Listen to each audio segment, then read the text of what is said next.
계절의 여왕 5월, 푸르름이 더해가는 아름다운 계절에 갈대상자 교회에 오신 성도 여러분 환영하며 축복합니다.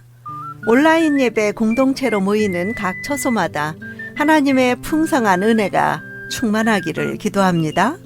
유튜브, 네이버, 카페, 밴드 등에서 갈대상자 교회를 검색해 주시기 바랍니다. 이곳 줌은 예배와 회의를 위한 공간입니다. 유튜브를 통해 말씀을 나눠주시고 교회 등록과 공지 등은 카페와 밴드를 이용해 주시기 바랍니다. 이 시간은 하나님께 드리는 예배입니다. 정시 입장과 성실한 참여를 부탁드립니다. 주일 예배는 1부 오전 9시, 2부는 오후 4시입니다. 오늘도 주영철 목사님의 설교 말씀으로 많은 은혜 받으시기 바랍니다. 자, 오늘 말씀이 여러분 에스라 7장 1절부터 10절까지의 말씀, 그 중에서 제가 요절이 되는 6절의 말씀을 한 번 더 읽고 시작하도록 하겠습니다. 이 에스라가 바벨론에서 올라왔으니 그는 이스라엘의 하나님 여호와께서 주신 모세의 율법에 익숙한 학자로서 그의 하나님 여호와의 도우심을 입음으로 왕에게 구하는 것은 다 받는 자이더니. 아멘. 자, 우리는 오늘날 참 어렵다, 힘들다, 괴롭다 라는 말들까지 참 지난주에도 말씀드렸습니다만 피곤하다 내지는 스트레스가 심하다 이런 말들로 우리 자신의 처지를 한탄하는 그런 경우들을 많이 접하고 사는 삶이 현대를 살아가는 우리들이다 이렇게 표현하게 되겠습니다. 자, 이렇게 힘들다 어렵다라는 시절을 지내다 보니까 주의 종으로서는 성도들에게 이번 주에는 어떤 하나님의 말씀을 통하여 위로를 전할까, 어떤 말로 용기를 주고 어떤 말로 신앙의 승리를 일굴 만한 그러한 참 유익한 말씀을 때에 적절하게 전해줄까, 이게 늘 고민일 수밖에 없습니다. 매주 똑같은 고민이라고 할 수 있을 만큼 큰 고민거리가 이런 것인데, 오늘의 본문의 말씀은 참 이런 고민거리를 어떤 면에서는 일소할 수 있는 말씀이다 이렇게 생각이 듭니다.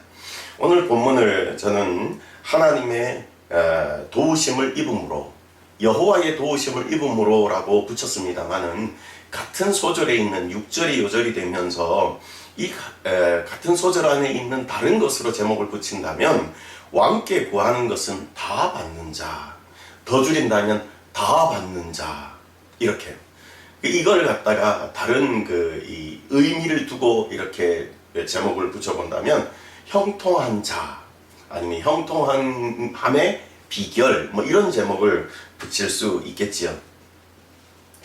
자, 이제 오늘 제목을 중심해서 오늘 주어지는 내용에 용기를 얻고 또 힘을 얻어서 우리 하나님께서 원하신 바의 삶을 잘 살아가는 우리가 되기를 바랍니다. 자, 왕께 구하는 것은 다 받는 사람이 있었다 이렇게 성경이 기록해 줍니다. 너무너무 부러운 말씀이에요. 얼마나 왕의 신임을 크게 받았으면 구하는 것마다 모두 다를 허락받는, 다 받는 바 된 사람, 그런 사람 있었다.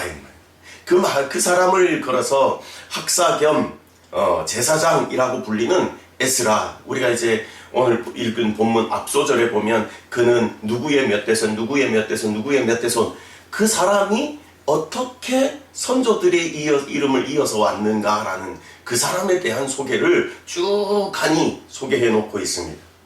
그러면서 그는 학사이면서 제사장이었다 이렇게 그를 소개하고 표현하는 말이 됩니다. 굳이 성경이 이 사람을 이렇게 나열해서 선조들의 이름을 정리해가며 그렇게 소개하는 이유는 뭘까? 이걸 우리는 오늘 자세히 좀 볼 필요가 있는 거지요. 이것을 표시하려는 의도가 분명히 있다 이렇게 생각이 듭니다. 이 의도는 또 뭘까요? 그거는 이 사람이 하나님께 다 받는 자, 왕께 구하는 건 다 받는 자, 하나님의 도우심을 힘입는 자, 또 우리가 표현하는 형통한 자 되는 것은 어떤 비결이 있다, 어떤 방법이 있다, 거기에 따르는 어떤 이유가 있다라는 것을 말해주는 표시라고 말할 수 있을 것 같아요. 여러분, 거듭되는 반복입니다만은 에스라 오늘 본문의 7장 6절을 한 번 더 읽을게요. 제가 이 에스라가 바벨론에서 올라왔으니, 포로에서 올라오는 거예요. 그는 이스라엘의 하나님 여호와께 주신 모세의 율법에 익숙한 학자로서 그의 하나님 여호와의 도우심을 입음으로 왕에게 구하는 것은 다 받는 자더라. 이렇게 기록합니다. 중요한 대목이죠. 여호와의 도우심을 입음으로. 네. 왕께 구하는 건 다 받는 자이지만 그 다 받는 이유가 어디 있느냐? 여호와의 도우심을 힘입음으로 그렇게 이루어질 수 있었다라는 겁니다. 여러분, 이 말이 적용되는 것은 오늘 본문 성경에서 그가 바벨론에서 억류된 이스라엘 백성들을 인솔하여 나올 때도, 그러니까 이전에 그 바벨론에 살면서 이방 나라의 왕이었던 자기가 식민 백성대에서 살고 있는 섬기는 왕, 그 사람에게 구하는 건 다 받기도 하지만 이제 그런 은혜를 덧입어서 이스라엘 백성들이 이끌고 이스라엘 고토로 돌아올 그때에도 이 여호와의 도우심을 힘입었다, 이 말은 동일했다, 이렇게 기록합니다. 7장 9절이 그렇게 설명하죠. 여호와의 선한 손에 도우심을 입어 예루살렘에 이 백성들과 함께 안전하게 돌아올 수 있었다라는 것을 기록해주고 있습니다. 이 에스라의 배경에는 뭐가 있어요? 큰 손의 배경이 있는 겁니다. 그 큰 손은 누구의 손일까요? 여호와 하나님의 큰 손이 있는 겁니다. 그렇기 때문에 그는 뛰어난 인물이고 유명한 이름이고 부러운 이름이 되었다, 이렇게 설명할 수 있는 겁니다. 이게요, 우리가 읽지 아니하는 본문 조금 더 뒤에 가면 28절에 가면 여호와의 손이 나의 위에 있으므로 내가 힘을 얻어 라고 그는 감사의 조건을 고백하면서 그렇게 말하는 겁니다. 여러분, 우리도 이렇게 고백할 수 있으면 참 좋겠습니다. 부럽죠? 부러워요. 많이 부러워요.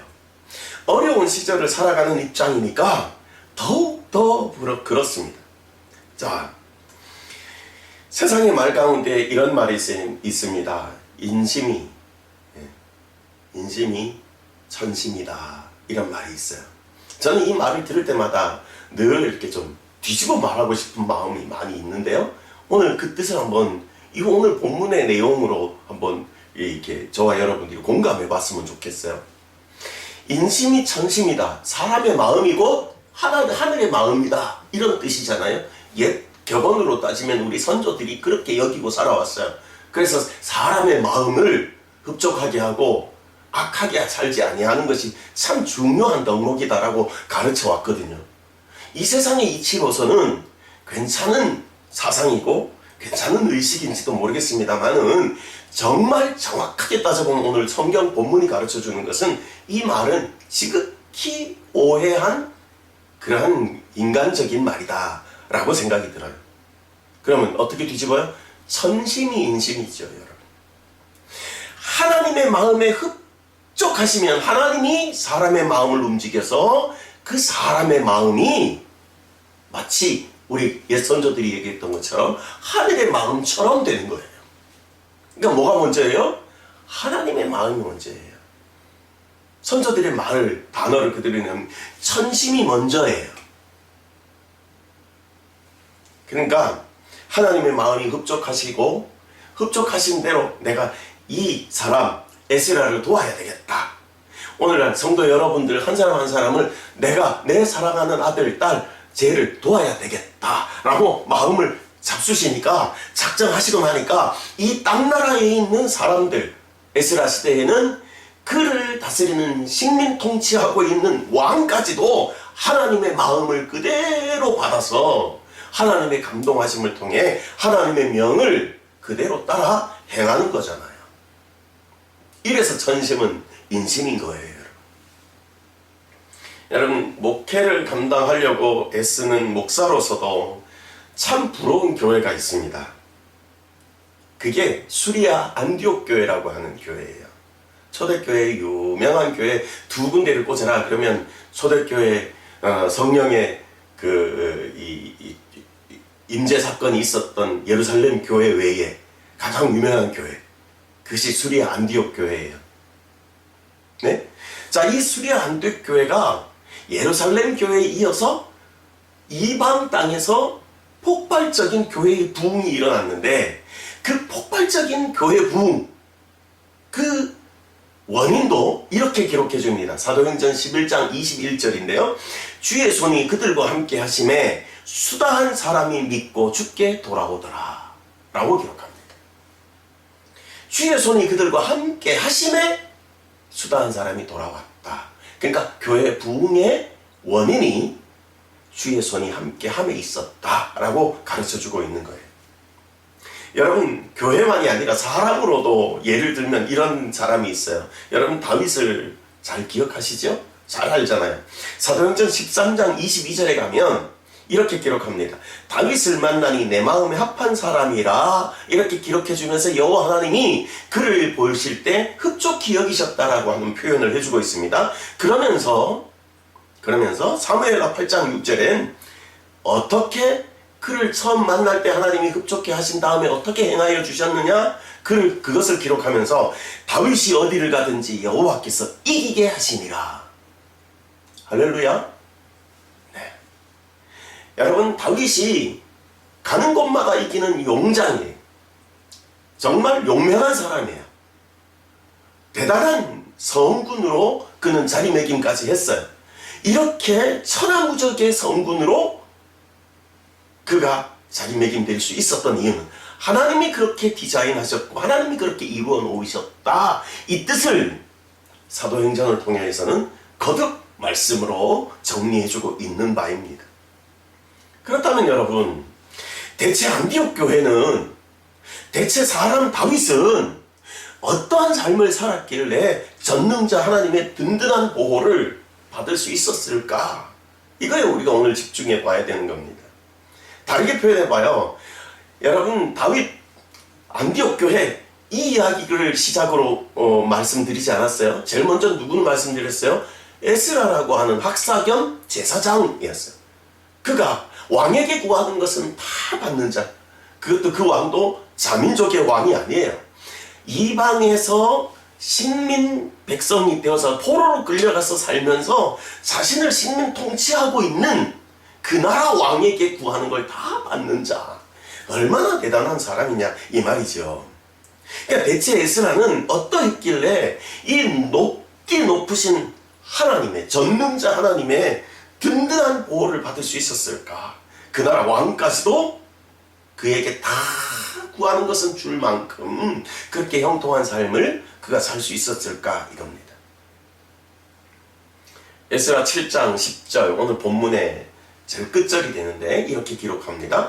에스라가 여호와의 율법을 연구하며 준행하며 율례와 규례를 이스라엘에 가르치기로 결심하였더라. 예. 물론 순서로 뭐가 먼저냐라는 얘기를 하면 이 결심조차도 여호와의 은혜를 입음으로 말미암음이에요. 자, 그러나 사람의 반응으로 한번 먼저 그의 됨됨이를 한번 살펴보겠습니다.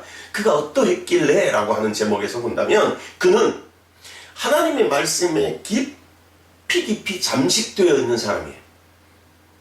말씀 외에는 건들면 말씀이 나오는 사람이라고 할 만큼 그는 말씀에 온전하게 침몰되어 있는 사람이에요.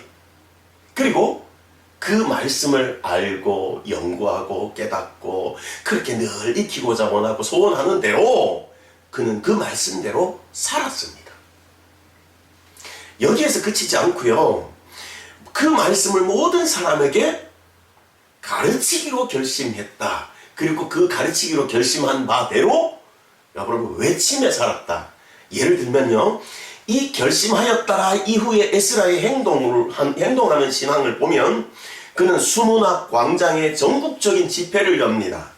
그래서 율법을 낭독하고 그 율법이 낭독한 말씀이 무엇을 뜻하는 바를 해석해 줍니다. 바로 그때에 포로 생활에서 힘겨웠던 이스라엘 백성들은 느헤미야 8장 3절에서 보면 말씀을 듣고 울며 통곡하며 여호와께 대한 경배를 다짐했다. 그래서 이제 성전 건축에 재건 사역에 힘을 쏟는 바에 그 의미들을 시작하는 거죠. 여러분, 에스라가 이 정도였습니다. 이런 중심을 가지고 있었으니 여호와 하나님의 도우심을, 그 은혜를 덧입는 건 어쩌면 당연한 수순일지도 모른다, 이런 생각을 해봅니다. 자, 기왕이면 에스라에 대한 이야기를 하니까 그의 생활 패턴을 좀 정리해서 우리가 교훈을 좀 받아보도록 합니다. 제일 먼저는요, 그의 생활 패턴을 보면 우선순위를 분별하는 데 있어서 하나님의 말씀을 기초로 해서 그 기초된 말씀이 더욱더 삶에서 든든하게 이어져 가는 것들을 잘 쌓아온 사람이에요. 잘 정리해온 사람이에요. 늘 삶의 기초가 말씀이어서 한 발 내디딜 때마다 말씀으로, 또 한 발 내디딜 또 말씀으로, 그래서 말씀으로 기초가 다져지고 말씀으로 진행이 되고 말씀으로 이루어지고, 그게 생활화되어 있는 사람이에요. 다르게 표현하면 말씀이 삶의 기준이 되었다는 얘기죠. 말씀이 그 사람의 앞으로 진행하는 일에 지략이 되었다, 이렇게 표현할 수 있는 사람이죠. 그러니까 그걸 에스라를 통해서 제일 먼저 정리할 수 있는 덕목이다, 이렇게 말할 수 있습니다. 자, 두 번째 덕목은요, 더 나아가서는 무릎을 꿇을 줄 아는 사람. 참 앞에 덕목 못지않게 중요한 거죠. 그가 위험한 이제 귀향길에 접어듭니다. 평소에도 그는 기도하는 사람이었는데 중요한 기도하는 장면을 말씀드리려고 이 장면을 여러분 연상시키기를 바라서 말씀드리는 건요, 귀향길, 여러분, 군사들의 호위 하나 없이 어린아이, 부녀자, 좀 나이든 노인네 할 것 없이 고향으로 가고자 하는 사람들은 그 속에 여러 부류로 섞여 있었을 겁니다. 그런데 여러분, 군사들의 호의를 받아서 안전하게 올 수 있었습니다만은, 왜요? 그가 왕께 구하는 건 다 받는 자니까 군사를 좀 내주십시오. 그러면 내올 수 있어요. 그런 정도의 사람이에요. 그러니까 이 포로의 귀환도 지금 가능한 거고요. 자, 그런데 평소에 에스라가 어떻게 살았다고요? 말씀을 기초해서. 그리고 그 말씀을 기초해서 하는 삶은 여호와 하나님이 우리에게 선을 베푸시는 하나님이다, 어떠한 것도 다 이루시는 만능의 신이다 라고 선포하며 살았어요. 그가 그랬는데 이제 와서 고향 땅으로 돌아가라 허락이 되었는데, 그럼 경비병, 호위하는 군사 좀 내주십시오. 우리가 안전하게 가게. 이렇게 말한다면 에스라의 마음은 이런 거예요. 내가 그렇게 우리 하나님이 선을 우리에게 베푸시고 만능으로 우리의 일거수일투족을 지키신 하나님이라 그랬는데, 그 하나님은 어디 가고 나에게 군사를 달라 그러냐? 왕이 그렇게 생각할 것 같은 거예요? 이해가 가요, 이 말이? 그러니까 내가 지금 경비병, 호위하는 군사, 그걸 내달라고 이 이방 왕에게 말하는 것은 내가 여호와 하나님을 섬기는 자로 부끄러운 일이다, 이렇게 생각한 거죠. 그래서 이 말을 하지 않습니다. 그러나 위험이 그렇다고 해서 위험이 없어지나요? 아니요. 위험한 건 위험한 거예요. 현실은 현실인 거예요. 그래서 그가 택하는 방법이 뭐예요? 아하와 강가에서 그는 금식을 선포하고 매달려서 하나님께 기도하기를 시작합니다. 금식을 선포하는, 동행하는 모든 자에게 너희도 전능자 우리 하나님께, 우리에게 선을 베푸시는 하나님께, 우리에게 은혜를, 도우심을 허락하시는 그 하나님께 그 은혜를 덧입기 위하여 우리가 기도하자. 자, 기도하는 날이다.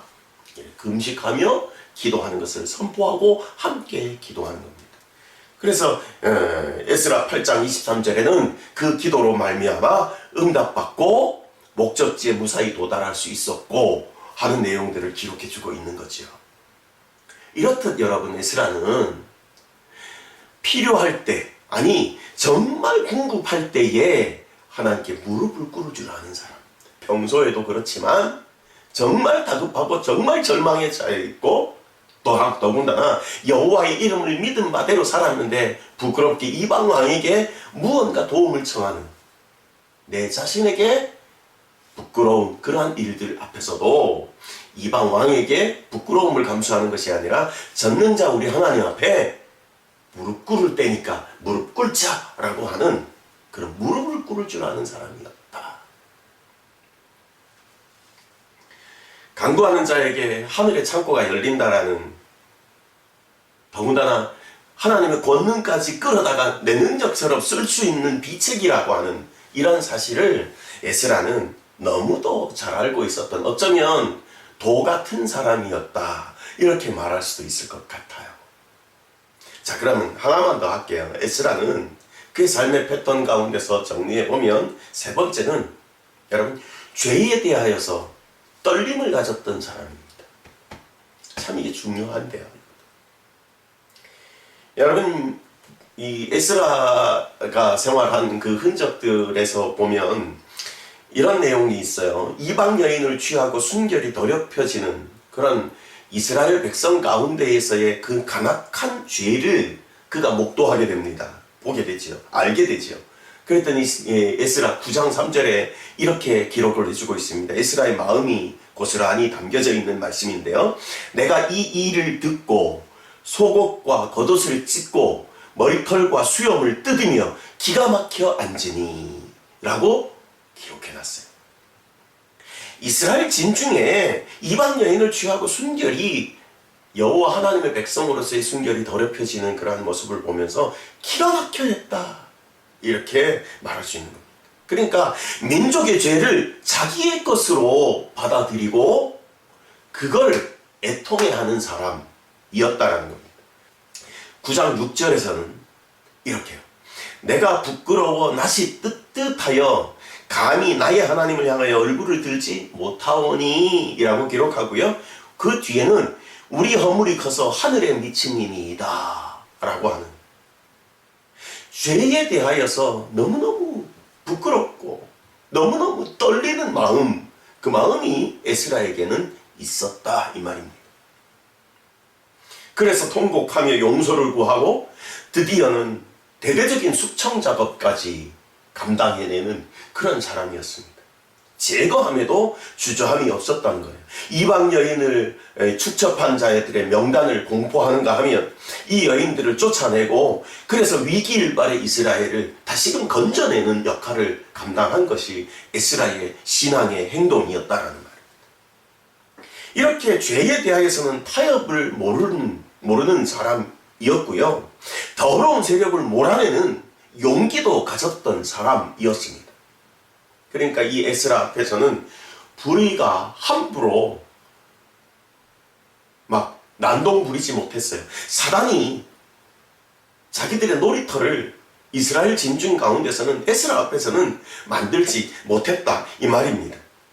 그러니까 결론적으로 말하면 하나님께서 이와 같은 에스라, 이와 같은 일꾼 에스라 어찌 도와주고 싶은 마음이 없으셨겠느냐, 이 말이에요. 어찌 밀어주고 싶은 마음이 없었겠느냐는 거예요. 어찌 보호해주고 싶은 마음이 없었겠느냐, 이 말이에요. 이 정도인데요, 여러분. 기억합니까? 말씀을 중심해서 말씀대로 살았어요. 네. 죄에 대해서는 떨림이 있었어요. 무릎 꿇어 기도할 때는 기도할 줄 아는 자였어요.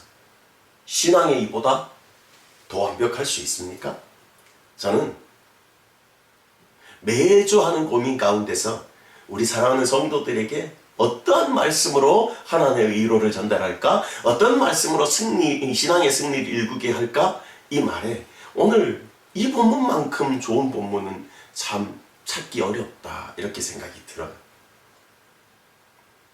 하나님께서는요, 이 시대의 에스라를 오늘날도 찾고 있다라고 믿습니다.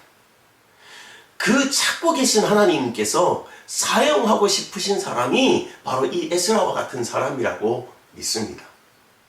모쪼록 이렇게 에스라 같은 사람을 찾을 때에 발견되어지는 한 사람이 있다면 그것이 저고, 그것이 여러분 한 사람 한 사람이고, 그것이 우리 신앙하는 모든 사람이었으면 좋겠다. 이 바람이 크게 발동합니다. 여러분, 성경에 기록된 죽음을 보지 않고 하늘로 들려 올라간 에녹도 이런 사람이었고요. 노아도 하나님과 동행함으로 특별한, 어쩌면 비범한 그런 인생을 살아간 것이 저들의 삶이었습니다. 그 이유가 어디 있다고요? 여호와의 도우심을 힘입음으로. 이렇게 주제를 오늘 다시 한번 저와 여러분이 함께 해보길 바랍니다. 여호와의 도우심을 입음으로. 시작. 여호와의 도우심을 입음으로. 네. 천하무적의 힘이 바로 여기에 숨겨져 있습니다. 여러분, 앞으로 주어지는 삶 가운데서도 에스라를 떠올리면서 에스라처럼 되기를 바라면서 이렇게 기도할 수 있기를 바랍니다. 하나님, 나에게 에스라의 영성을 이어받게 하옵소서. 여러분, 하나님 앞에 에스라처럼 살게 하옵소서. 그렇게 기도함을 통하여 신앙의 승리를 볼 뿐만 아니라 왕께 구하는 것은 다 받는 자라고 표현되어지는 형통함의 역사를 여러분 모두가 받고 누리는 은혜가 있기를 예수의 이름으로 간절히 축복합니다. 기도하겠습니다. 살아계신 하나님, 고맙습니다. 감사합니다. 오늘 에스라의 영성을 우리에게 가르쳐주고 보여줌을 통하여 주의 말씀대로 살고자 하는 의지를 다시 한번 신앙으로서 결단할 수 있도록 도우신 은혜 감사합니다. 내 사라지는 삶에도 에스라처럼 말씀이 중심이 되고 말씀이 우리 한 패턴 한 패턴을 이루어가는 중요한 기략이 될 수 있도록 붙들어 주옵시고, 급박할 때일수록 무릎을 꿇을 줄 아는 자들이 될 수 있도록 인도하여 주시며, 하나님 원하시는 삶을 살아갈 때에 우리에게 자그마한 죄일지라도 그 죄에 대하여서 떨림이 있는 그러한 심정이 우리에게 일어날 수 있도록 하나님 붙들어 주시옵소서. 그리하여 여호와 하나님 앞에 더욱 성결한 삶을 성실로서 살아갈 수 있도록 붙들어 주시고, 그리하여 우리의 사라지는 삶이 여호와의 이름을 만방에 떨치는 온전한 신앙 되게만 하여 주시옵소서. 에스라처럼 살기를 원합니다. 에스라의 영성을 이어받기를 원합니다. 하나님 붙들어 주시고 그렇게 이루어지게 하여 주시옵소서. 우리의 삶을 붙드시는 우리 하나님 앞에 감사하오며 모든 말씀을 그리스도 예수님의 이름으로 기도하옵나이다. 아멘. 아멘. 지금은 우리 주 예수 그리스도의 은혜와 하나님 아버지의 극진하신 사랑하심과 성령의 충만한 은혜와 은사가 머리 숙여 예배하는 각처 각 심령 위에, 저들이 살아가는 남겨진 인생 위에, 또 섬기는 교회와 또한 선교지의 모든 선교사님들과 사역 위에 지금으로부터 영원토록 함께 있을지어다. 아멘.